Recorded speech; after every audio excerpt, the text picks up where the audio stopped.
नमस्कार साथियों, अभ्युदय एकेडमी 2.0 में आपका हार्दिक स्वागत है। संप्रभुता से संबंधित पहली वीडियो में हम लोग संप्रभुता यानी सॉवरेंटी के कॉन्सेप्चुअल अंडरस्टैंडिंग के साथ साथ फैक्चुअल जानकारी हासिल किया था। आज की इस वीडियो में हम लोग संप्रभुता से संबंधित उन सभी ऑब्जेक्टिव क्वेश्चन को समझने का प्रयास करेंगे जो TGT, PGT, GIC, LT grade में सिविक्स यानी नागरिक शास्त्र के साथ साथ UGC net, assistant professor, political science exam में संप्रभुता से संबंधित पूछे गए हैं। आइए हम लोग प्रश्नों की तरफ चलते हैं। पहला प्रश्न है, कौन सी विधि राष्ट्र के मौलिक विधि के रूप में मानी जाती है? आम विधि ए ऑप्शन है, बी है संवैधानिक विधि, सी है साधारण विधि और डी है लोक विधि। तो किसी भी राष्ट्र के मौलिक विधि के रूप में जानी जाती है संवैधानिक विधि, तो ऑप्शन बी जो है वो सही हो जाएगा। तो ये क्वेश्चन पूछा गया है यूपी पीजीटी 2016 के एग्जाम में। दूसरा क्वेश्चन है, किस प्रकार की सरकार में संप्रभुता जनता में निहित होती है? राजतंत्र में, जनतंत्र में, अधिनायक तंत्र में या अभिजात तंत्र में? तो ये काफ़ी इजी क्वेश्चन है। संप्रभुता जनता में निहित होती है जनतंत्र में, जनतंत्र या लोकतंत्र में। एक्सप्लेनेशन देख लेते हैं। जनतंत्र, लोकतंत्र या प्रजातंत्र की सरकार में संप्रभुता जनता में निहित होती है। जनतंत्र एक ऐसी शासन पद्धति है जिसमें जनता के हाथों में अंतिम व निर्णायक शक्ति होती है और वह प्रतिनिधियों के माध्यम से सरकार का निर्माण करती है। थर्ड क्वेश्चन है, शक्ति का स्थानांतरण हो सकता है न कि इच्छा का, जो कि संप्रभु होती है, किसने कहा था? तो ऑप्शन है हॉब्स, बी है बोहदा, सी है रूसो और डी है ऑस्टिन। तो शक्ति का स्थानांतरण हो सकता है न कि इच्छा की, जैसे ही इच्छा की बात आएगी हो जाएंगे रूसो। तो ये कथन शक्ति का स्थानांतरण हो सकता है न कि इच्छा का, जो कि संप्रभु होती है, ये कथन हो जाएगा रूसो का। नेक्स्ट क्वेश्चन देख लेते हैं। राज्य की सत्ता जिसके पास अंतिम आदेश जारी करने की संवैधानिक शक्ति है उसे क्या कहते हैं? जन संप्रभु, वास्तविक संप्रभु, विधिक संप्रभु या राजनीतिक संप्रभु? तो राज्य की सत्ता जिसके पास अंतिम आदेश जारी करने की वैधानिक शक्ति होती है, वैधानिक शक्ति की बात की जा रही है, इसलिए हो जाएगा विधिक संप्रभु, विधिक संप्रभु। एक्सप्लेनेशन देख लेते हैं। शासन व्यवस्था के अंतर्गत वास्तविक कार्य संचालन की दृष्टि से संप्रभुता के दो रूप माने गए हैं, विधिक संप्रभु या डी ज्यूरे और वास्तविक संप्रभु या डी फैक्टो। राज्य में अंतिम आदेश जारी करने की वैधानिक शक्ति विधिक संप्रभुता में निहित होती है या विधिक संप्रभु में निहित होती। नेक्स्ट क्वेश्चन है, राज्य कानून को, ऐसे कानून को क्या कहते हैं जो राज्य द्वारा निर्मित एवं राज्य के क्षेत्र के अधीन सभी लोगों पर लागू होता है? ऑप्शन है पारंपरिक कानून, अंतर्राष्ट्रीय कानून, राष्ट्रीय कानून या ऐतिहासिक कानून। तो जो राज्य द्वारा निर्मित एवं राज्य क्षेत्र के सभी लोगों पर लागू होता है उसे कहते हैं राष्ट्रीय कानून। ऑप्शन सी जो है वो सही हो जाएगा। उसे पारंपरिक कानून नहीं कहते हैं, अंतर्राष्ट्रीय कानून नहीं कहते हैं, ऐतिहासिक कानून नहीं कहते हैं, उसे बोलते हैं राष्ट्रीय कानून। एक्सप्लेनेशन देख लेते हैं। राज्य द्वारा निर्मित तथा उसके प्रादेशिक क्षेत्राधिकार में रहने वाले लोगों पर लागू होने वाले कानून को राष्ट्रीय कानून कहा जाता है। यह राज्य में रहने वाले लोगों के निजी एवं सार्वजनिक संबंधों का निर्धारण करता है। नेक्स्ट क्वेश्चन है, किसने कहा कि जहां कानून नहीं वहां स्वतंत्रता नहीं? पहली वीडियो में हम लोगों ने इसको डिटेल में डिस्कस किया था। तो जहां कानून नहीं वहां संप्रभु नहीं। ऑप्शन है हॉब्स, बी है लॉक और सी है टी.एस. ग्रीन, डी है जे.एस. मिल। तो जहां कानून नहीं वहां स्वतंत्रता नहीं होगी, ये कथन है जॉन लॉक का। ऑप्शन बी जो है वो सही हो जाएगा। एक्सप्लेनेशन देख लेते हैं। जॉन लॉक ने प्रसिद्ध पुस्तक सेकेंड ट्रीटाइज ऑफ गवर्नमेंट में कानून और स्वतंत्रता के पारस्परिक संबंध को स्पष्ट करते हुए कहा कि कानून के अभाव में स्वतंत्रता का अस्तित्व संभव नहीं है। आगे वे लिखते हैं कि स्वतंत्रता के लिए आवश्यक है बाधाएं, हिंसा और अन्य कारक मार्ग में बाधा न उत्पन्न करें। नेक्स्ट क्वेश्चन है, यह कथन किसने कहा कि कानून न केवल जनमत के आधार पर बने बल्कि कानून जनमत के आगे आगे भी चले? ऑप्शन है अप्पादुराई, आर.जी. गैटेल, सी ऑप्शन है डॉक्टर पी.एस. मुहार, डी है आर.एन. गिलक्राइस्ट। तो ये कथन है कि कानून न केवल जनमत के आधार पर बने बल्कि कानून जनमत के आगे आगे भी चले, ये है डॉक्टर पी.एस. मुहार का। ऑप्शन सी जो है वो सही हो जाएगा। नेक्स्ट क्वेश्चन है, किसके अनुसार कानून बाह्य कार्यों के वे सामान्य नियम हैं जिन्हें प्रभुत्व संपन्न राजनीतिक, ये प्रभुत्व नहीं होगा, प्रभुसत्ता होगा, जिन्हें प्रभुसत्ता संपन्न राजनीतिक सत्ता लागू करती है, या प्रभुत्व हो जाएगा, यहाँ हो जाएगा प्रभुत्व। तो देख लेते हैं एक बार फिर से, किसके अनुसार कानून बाह्य कार्यों के वे सामान्य नियम हैं जिन्हें प्रभुत्व संपन्न राजनीतिक सत्ता लागू करती है। ऑप्शन ए है सालमंड, बी है डायसी, सी है ऑस्टिन, डी है हॉलैंड। तो ये कथन, ये कानून बाह्य कार्यों के वे सामान्य नियम हैं जिन्हें प्रभुत्व संपन्न राजनीतिक सत्ता लागू करती है, ये कथन है हॉलैंड का। एक्सप्लेनेशन देख लेते हैं। टी.ई. हॉलैंड ने अपनी मुख्य कृति एलिमेंट ऑफ जूरिस्प्रूडेंस के अंतर्गत कानून की परिभाषा के साथ ही साथ कानून के मूल स्रोतों का भी उल्लेख किया है। उनके अनुसार कानून बाह्य कार्यों के वे सामान्य नियम हैं जिन्हें प्रभुत्व संपन्न राजनीतिक सत्ता लागू करती है। नेक्स्ट क्वेश्चन, विधिक डी ज्यूरे सर्वसत्तात्मक का मतलब है, या विधिक डी ज्यूरे सर्वसत्ताक का मतलब है। ऑप्शन है, एक व्यक्ति को शासन करने का और आज्ञाकारिता वश में रखने का कानूनी अधिकार, बी है संसद द्वारा प्राधिकृत व्यक्ति द्वारा देश का शासन, सी है संविधान द्वारा एक व्यक्ति को पूरे अधिकार दिए गए हैं लेकिन वह सत्ता का उपयोग नहीं करता, डी ऑप्शन है राज्य का संवैधानिक शासन। तो ऑप्शन ए जो है विधिक सर्वसत्ता का मतलब है एक व्यक्ति को शासन करने का और आज्ञाकारिता वश में रखने का कानूनी अधिकार, ऑप्शन ए जो है वो सही हो जाएगा। एक्सप्लेनेशन देख लेते हैं। विधिक डी जूरे संप्रभुता उस व्यक्ति में मानी जाती है जो कानूनी दृष्टि प्रभुसत्ता का अधिकारी है। संपूर्ण राज्य के कार्य और शासन का संचालन ऐसे व्यक्ति के प्राधिकार से ही संपन्न होते हैं, परंतु कभी कभी ऐसा भी होता है कि विधिक रूप से सत्ता किसी को प्रदान की गई हो लेकिन सत्ता का वास्तविक प्रयोग कोई अन्य व्यक्ति कर रहा हो। नेक्स्ट क्वेश्चन है, कानूनी अधिसत्ता की संकल्पना पहली बार किसने प्रस्तुत की? ऑप्शन है हॉब्स, बी है लॉक, सी है रूसो और डी है टी.एच. ग्रीन। तो कानूनी अधिसत्ता की संकल्पना पहली बार प्रस्तुत की थी हॉब्स ने, ऑप्शन ए जो है वो सही हो जाएगा। एक्सप्लेनेशन देख लेते हैं। हॉब्स को आधुनिक राजदर्शन का जन्मदाता कहा जाता है। उसने ही राज्य की बाध्यकारी शक्ति के रूप में कानूनी संप्रभुता को पहली बार प्रस्तुत किया, जिसे बेंथम और ऑस्टिन ने कानूनी संप्रभुता की आधारशिला मानकर अपने अपने सिद्धांतों को स्थापित किया। नेक्स्ट क्वेश्चन है, कानून संप्रभु का आदेश है, यह कथन किसका है? ऑप्शन ए है लास्की, बी है ऑस्टिन, सी है बेंथम और डी है डायसी। तो कानून संप्रभु का आदेश है, ये कथन है एकलवादी संप्रभुता के समर्थक जॉन ऑस्टिन का, ऑप्शन बी जो है सही हो जाएगा। एक्सप्लेनेशन देख लेते हैं। ऑस्टिन ने अपनी प्रसिद्ध पुस्तक लेक्चर ऑन जूरिस्प्रूडेंस में सकारात्मक कानून की व्याख्या करते हुए कहा कि कानून संप्रभु का आदेश है। उन्होंने प्राकृतिक कानून और दैविक कानून का खंडन करते हुए कहा कि कानून ऐसे नियमों को ही माना जा सकता है जिसमें निम्न विशेषताएं हों। इसकी उत्पत्ति ऐसे स्रोत से होनी चाहिए जो निर्णय करने में समर्थ हो, इसमें किसी आदेश की अभिव्यक्ति होनी चाहिए, यह प्रमाणित होना चाहिए अर्थात इसका उल्लेख करने पर दंड का विधान होना चाहिए। नेक्स्ट क्वेश्चन है, अतः प्रकृति का कानून उचित तर्क का आदेश है, ये किसने कहा है? तो प्रकृति का कानून उचित तर्क का आदेश है, ऑप्शन है अरस्तु, सन थॉमस एक्विनास, सी है स्पेंसर, डी है हॉब्स। तो ये कथन है हॉब्स का। प्रकृति का कानून उचित तर्क का आदेश है, ये कथन है हॉब्स का, ऑप्शन डी जो है वो सही हो जाएगा। नेक्स्ट क्वेश्चन, कानून का सर्वाधिक स्वीकृत सिद्धांत है ऐतिहासिक सिद्धांत, प्राकृतिक सिद्धांत, आदेशात्मक सिद्धांत या समाजशास्त्री सिद्धांत? तो कानून का सर्वाधिक स्वीकृत सिद्धांत है आदेशात्मक सिद्धांत, ऑप्शन सी जो है वो सही हो जाएगा। एक्सप्लेनेशन देख लेते हैं। कानून का आदेशात्मक सिद्धांत सर्वाधिक व्यापक रूप से स्वीकार किया जाता है, जिसका समर्थन बोंदा, हॉब्स, बेंथम, ऑस्टिन, डायसी की कृति में मिलता है। प्राकृतिक कानून के सिद्धांत से सर्वथा भिन्न यह सिद्धांत सकारात्मक अर्थ में कानून शब्द का प्रयोग करता है, ये सुनिश्चित राजनीतिक सत्ता के आदेश हैं।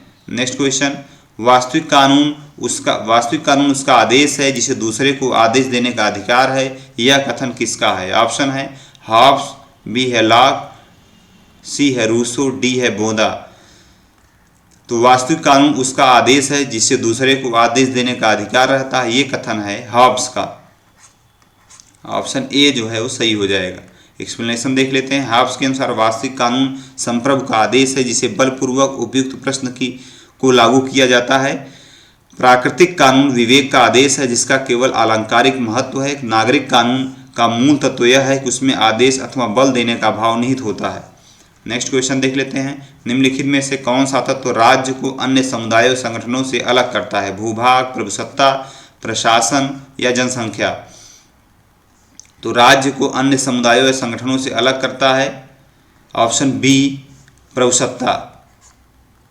संप्रभुता के तत्व हैं जनसंख्या, निश्चित भूभाग, सरकार और प्रभुसत्ता, जिसमें सर्वाधिक महत्वपूर्ण है सॉवरेंटी या प्रभुसत्ता। तो राज्य को अन्य समुदाय संगठनों से अलग किया जा सकता है प्रभुसत्ता के द्वारा। ऑप्शन बी जो है सही हो जाएगा।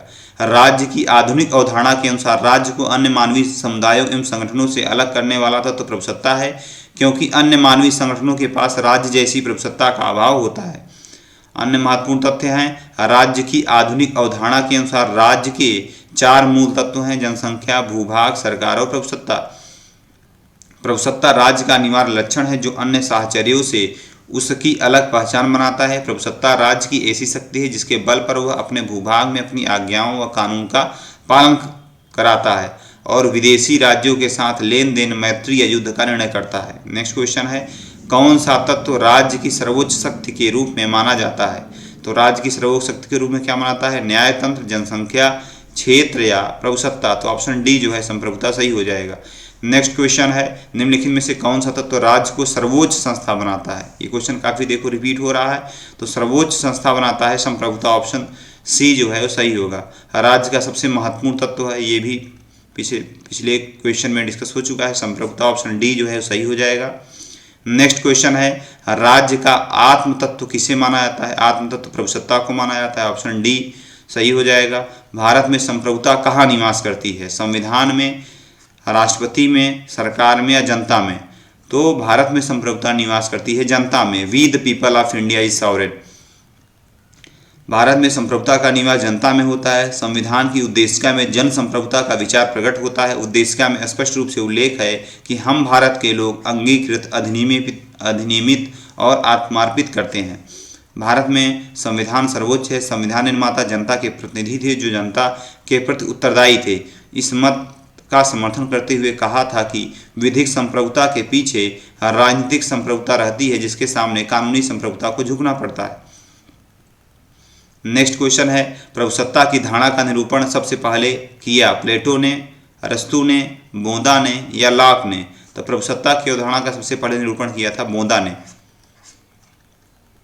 एक्सप्लेनेशन देख लेते हैं। प्रभुसत्ता की अवधारणा का निरूपण सर्वप्रथम 16वीं शताब्दी में जॉन बोंदा द्वारा अपनी पुस्तक रिपब्लिक के अंतर्गत किया गया था। अन्य महत्वपूर्ण तथ्य की तरफ चलते हैं।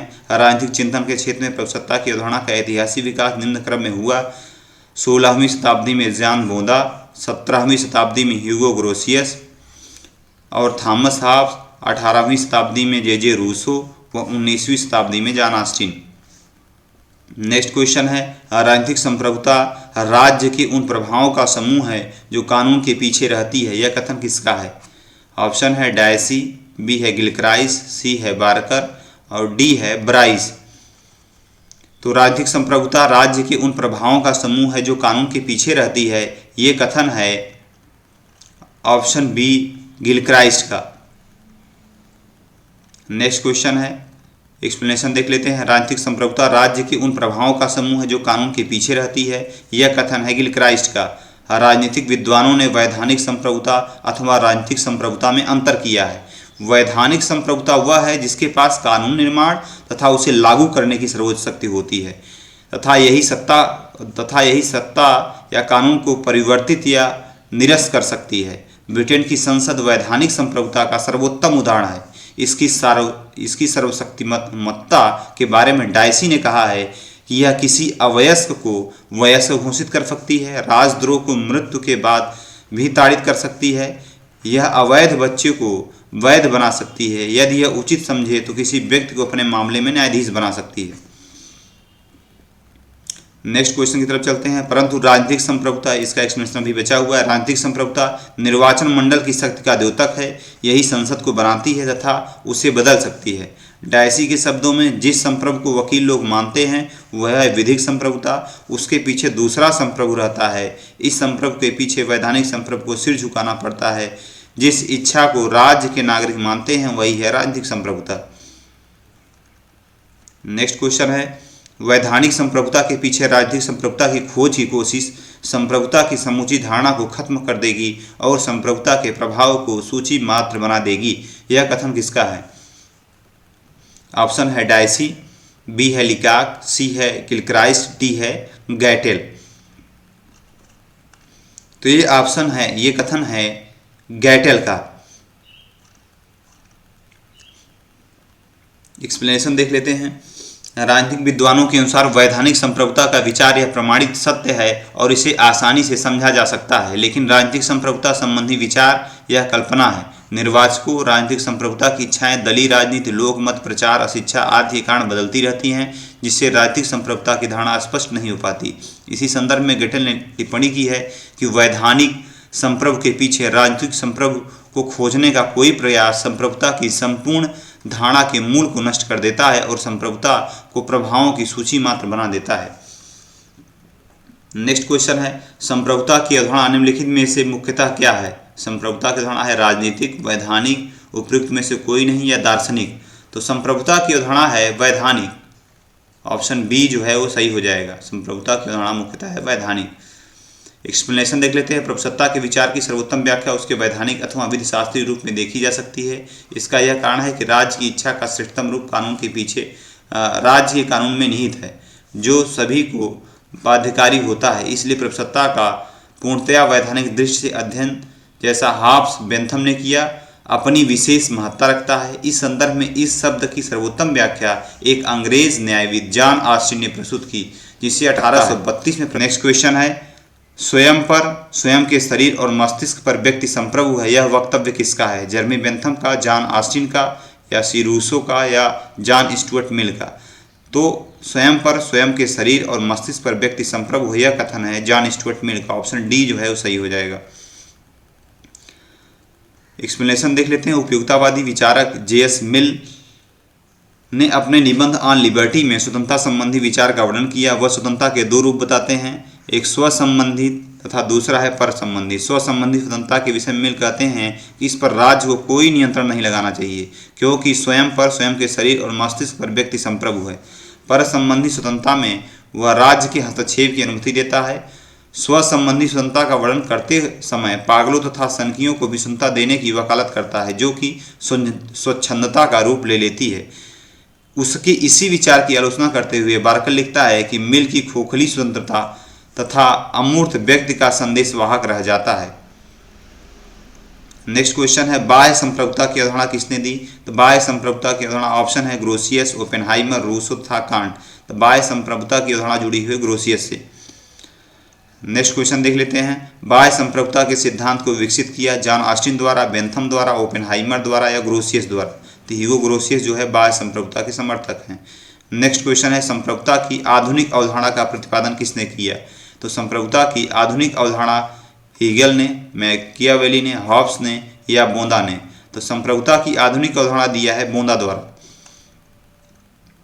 नेक्स्ट क्वेश्चन है, संप्रभुता के सिद्धांत का सबसे पहले प्रतिपादन किया था बोंदा ने, लॉक ने, प्लेटो ने या अरस्तु ने? तो संप्रभुता की अवधारणा का सबसे पहले प्रतिपादन किया बोंदा ने। नेक्स्ट क्वेश्चन है, निम्न में से किस वर्ग के विचारकों को संप्रभुता की व्याख्या करने का श्रेय दिया जाता है? बोंदा, मार्क्स, ऑस्टिन? ऑप्शन बी है बोंदा, मार्क्स, हेगेल। सी है हेगेल, लास्केल व हस्टन। डी है बोंदा, ग्रोसियस और ऑस्टिन। तो ऑप्शन डी जो हो जाएगा, ये तीनों जो है संप्रभुता की व्याख्या करते हैं, तो ऑप्शन डी जो है सही हो जाएगा। एक्सप्लेनेशन देख लेते हैं। संप्रभुता की व्याख्या करने का श्रेय जॉन बोंदा, ह्यूगो ग्रोसियस, जॉन ऑस्टिन को दिया जाता है। संप्रभुता सॉवरेंटी सिद्धांत का निरूपण 16वीं शताब्दी में जॉन बोंदा, ह्यूगो ग्रोसियस, टॉमस हॉब्स, 18वीं शताब्दी में जे रूसो, 19वीं शताब्दी में जॉन ऑस्टिन ने किया। नेक्स्ट क्वेश्चन है, संप्रभुता का मूल शब्द क्या है? संप्रभुता का मूल शब्द क्या है? ऑप्शन है सुपर एनस, सोवियन, या इगोरिमम या सोवियस।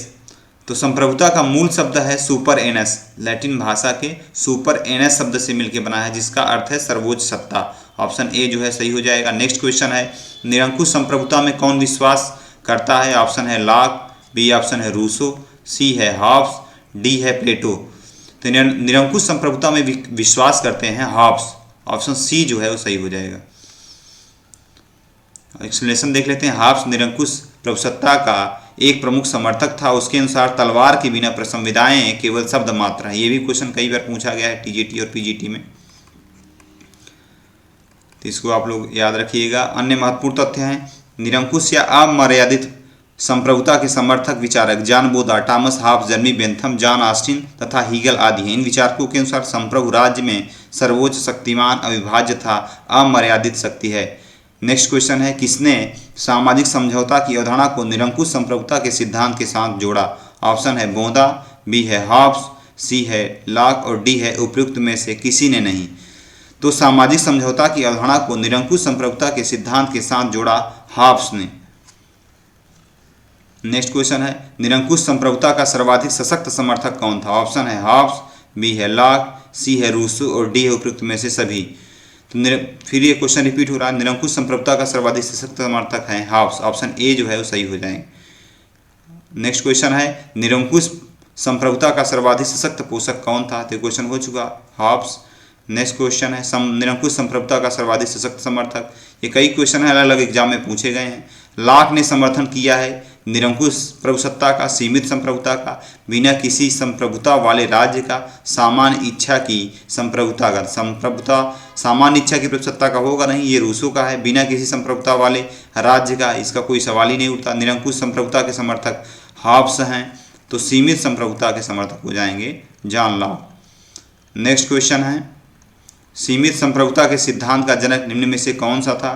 तो सीमित संप्रभुता के सिद्धांत का जनक है लॉक। नेक्स्ट क्वेश्चन है, किसने कहा था कि सर्वसत्ता यह राज्य की पूर्णता है? ग्रीकों ने, रोमन ने, अंग्रेजों ने या भारतीयों ने? तो सर्वसत्ता यह राज्य की पूर्णता है, यह कहा था ऑप्शन बी रोमनों ने। नेक्स्ट इसका एक्सप्लेनेशन देख लेते हैं। यूनानी विचारक प्रभुत्व की धारणा से अपरिचित थे। रोमन लोग ही पहले विचारक थे जिन्होंने सर्वसत्ता की धारणा को जन्म दिया।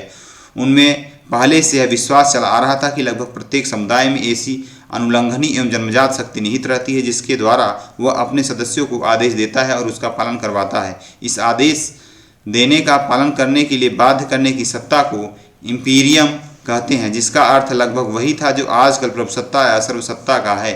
अतः सर्वसत्ता राज्य की पूर्णता जिसके बिना वह अन्य समुदायों के समान हो जाएगा। नेक्स्ट क्वेश्चन देखते हैं, रूसों की सामान्य इच्छा के संबंध में कौन सा कथन सही नहीं है? यह राज्य में कानून की सृष्टा है, यह सदैव जनहित में होती है, यह सबकी इच्छा है, यह सदैव सही होती है। तो सामान्य इच्छा के संबंध में सही है, यह सबकी इच्छा है। ऑप्शन सी जो है वो सही हो जाएगा। नेक्स्ट क्वेश्चन देख लेते हैं, निम्नलिखित में से कौन से रूसों के जनरल विल की विशेषता थी? यह आंतरिक इच्छा की अभिव्यक्ति है, यह हर व्यक्ति की सबसे अच्छी इच्छा है, यह अस्थायी है, यह व्यक्तिगत है। कूट देख लेते हैं, 1 2 4, 1 2 3, बी है 2 4 3 और डी है 1 3 4। ऑप्शन देख ले, यह आंतरिक इच्छा की अभिव्यक्ति है, सही है। यह हर व्यक्ति की सबसे अच्छी इच्छा है, ये भी सही है। यह अस्थायी है, सही बात है। यह व्यक्तिगत है, यह गलत है। तो 1 2 3 जो है वो सही हो जाएंगे। ऑप्शन सी जो है वो सही हो जाएगा। नेक्स्ट क्वेश्चन, मार्सिलियो पादुआ और रूसो ने किस प्रकार की संप्रभुता का प्रतिपादन किया है? तो मार्सिलियो पादुआ और रूसो ने संप्रभुता का प्रतिपादन किया लोकप्रिय या धार्मिक या अभिजन्मोन्मुखी या संसदीय। तो ये दोनों बात करते हैं पॉपुलर सॉवरेंटी की। ऑप्शन ए जो है वो सही हो जाएगा। मार्सिलियो पादुआ और रूसो ने लोकप्रिय संप्रभुता का प्रतिपादन किया। रूसो ने सर्वप्रथम लोकप्रिय सिद्धांत संप्रभुता सिद्धांत का पूर्ण रूप से प्रतिपादन किया। आधुनिक संप्रभुता के सिद्धांत का प्रतिपादन सर्वप्रथम बोधा ने अपने ग्रंथ the 6 book concerning the Republic में स्पष्ट रूप से प्रतिपादित किया। नेक्स्ट क्वेश्चन है, लॉक का विश्वास था कि संप्रभु समस्त कानूनों का प्रमुख करता है, विद्यमान कानूनों से बंधा हुआ है, समस्त कानूनों से ऊपर है या उपयुक्त में से कोई नहीं। तो लॉक का विश्वास था कि संप्रभु विद्यमान कानूनों से बंधा हुआ है। ऑप्शन बी जो है सही हो जाएगा। नेक्स्ट क्वेश्चन है, लॉक के अनुसार संप्रभुता के विरुद्ध विद्रोह का निर्णय लिया जाता है विधायकों के बहुमत से, सर्वानुमत से, संपूर्ण समाज से, इनमें से किसी से नहीं। तो लॉक के अनुसार संप्रभुता के विरुद्ध विद्रोह का निर्णय लिया जाता है सर्वानुमत से, ऑप्शन बी जो है वो सही हो जाएगा। नेक्स्ट क्वेश्चन, रूसो का संप्रभु हाब्स का लेवियाथन है जिसका सिर कटा हुआ है, यह कथन किसका है? बार्कर का, वेपर का, वाहन का या बेंथम का? तो ये कथन है वाहन का, ऑप्शन सी जो है वो सही हो जाएगा। एक्सप्लेनेशन देख लेते हैं। रूसो का संप्रभु सामान्य इच्छा है जो हाब्स के लेवियाथन के समान ही अपने आदेशों को पालन करवाने के लिए बल प्रयोग को आवश्यक मानता है। इस प्रकार नियंत्रण विहीन और बाध्यकारी सत्ता में समानता देखते हुए वाहन ने रूसो के संप्रभु को सिर विहीन लेवियाथन कहा। रूसो की सामान्य इच्छा के लेवियाथन की तरह पूर्ण सत्तात्मक है, परंतु लेवियाथन की तरह उसका कोई चेहरा दिखाई नहीं देता। तभी यह कहा जाता है कि रूसो का प्रभुसत्ताधारी हाब्स के ऐसे लेवियाथन की तरह है जिसका सिर कटा हुआ है। नेक्स्ट क्वेश्चन है, लोक संप्रभुता के दर्शन को सर्वप्रथम किसने प्रतिपादित किया था? ऑप्शन है हाब्स, लॉक, रूसो या मिल। तो लोक संप्रभुता जुड़ी हुई है रूसो के साथ। नेक्स्ट क्वेश्चन है, लोकप्रिय संप्रभुता की अवधारणा, लोग राजनीतिक और विधिक सत्ता के स्रोत होते हैं, राजा राजनीतिक और विधिक सत्ता का स्रोत होता है, राज्य प्रमुख पद पर वंश उत्तराधिकार की प्राथमिकता दी जाती है, राज्य प्रमुख पद पर लोक नियंत्रण नहीं हो सकता। तो लोकप्रिय संप्रभुता की अवधारणा, लोग राजनीतिक और विधिक सत्ता के स्रोत होते हैं, ऑप्शन ए जो है वो सही हो जाएगा। एक्सप्लेनेशन देख लेते हैं। लोकप्रिय संप्रभुता में संप्रभुता का आवास लोगों को माना गया है इस प्रभुता। नेक्स्ट क्वेश्चन हम लोग देख लेते हैं, निम्नलिखित में से कौन संप्रभुता के अद्वैतवादी सिद्धांत का समर्थक नहीं है? ऑप्शन है बोंदा, बी है डुगवी, सी है आसिन या डी है हाब्स। तो सही ऑप्शन हो जाएगा ऑप्शन बी डुगवी, क्योंकि डुगवी जो है वो बहुलवादी हैं, बहुलवादी। बाकी सभी विचारक बोंदा, आस्टिन और हाब्स ये हैं अद्वैतवादी या एकलवादी संप्रभुता के समर्थक। आज की वीडियो में हम लोग सिर्फ 50 क्वेश्चन डिस्कस करेंगे। नेक्स्ट वीडियो में हम लोग 50 के बाद से क्वेश्चन को डिस्कस करेंगे। आज के लिए इतना ही, धन्यवाद।